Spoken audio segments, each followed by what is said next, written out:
मेरी बीवी ने कुछ दिनों पहले घर की छत पर कुछ गमले रखवा दिए और एक छोटा सा गार्डन बना लिया।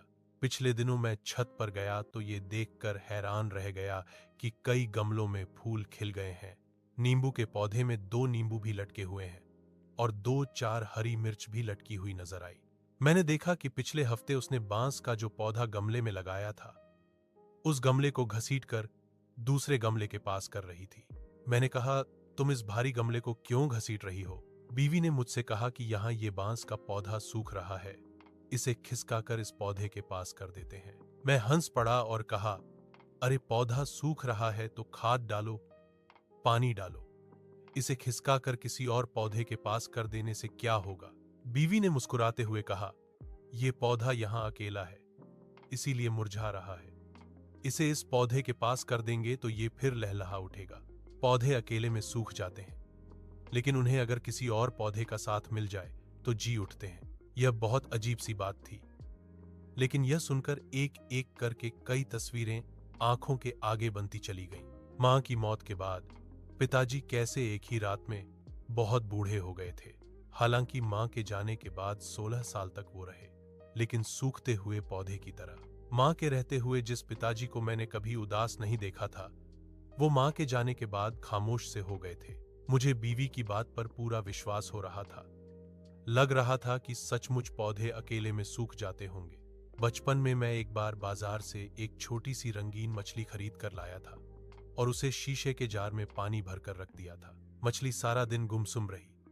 मैंने उसके लिए खाना भी डाला, लेकिन वो चुपचाप इधर उधर पानी में अनमना सा घूमती रही। सारा खाना जार की तलहटी में जाकर बैठ गया। मछली ने कुछ नहीं खाया। 2 दिनों तक वो ऐसे ही रही और एक सुबह मैंने देखा कि वो पानी की सतह पर उल्टी पड़ी थी। आज मुझे घर में पाली वो छोटी सी मछली याद आ रही थी। बचपन में किसी ने मुझे ये नहीं बताया था। अगर मालूम होता तो कम से कम 2, 3 या ढेर सारी मछलियां खरीद लाता और मेरी वो प्यारी मछली यूं तन्हा न मर जाती। बचपन में मेरी मां से सुना था कि लोग मकान बनवाते थे और रोशनी के लिए कमरे में दीपक रखने के लिए दीवार में इसीलिए 2 मोखे बनवाते थे, क्योंकि मां का कहना था कि बेचारा अकेला मोखा गुमसुम और उदास हो जाता है। मुझे लगता है कि संसार में किसी को अकेलापन पसंद नहीं। आदमी हो या पौधा, हर किसी को किसी न किसी के साथ की जरूरत होती है। आप अपने आसपास झांकिए, अगर कहीं कोई अकेला दिखे तो उसे अपना साथ दीजिए, उसे मुरझाने से बचाइए। अगर आप अकेले हों तो आप भी किसी का साथ लीजिए, आप खुद को भी मुरझाने से रोकिए।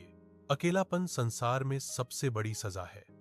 गमले के पौधे को तो हाथ से खींचकर एक दूसरे पौधे के पास किया जा सकता है, लेकिन आदमी को करीब लाने के लिए जरूरत होती है रिश्तों को समझने की, सहेजने की और समेटने की।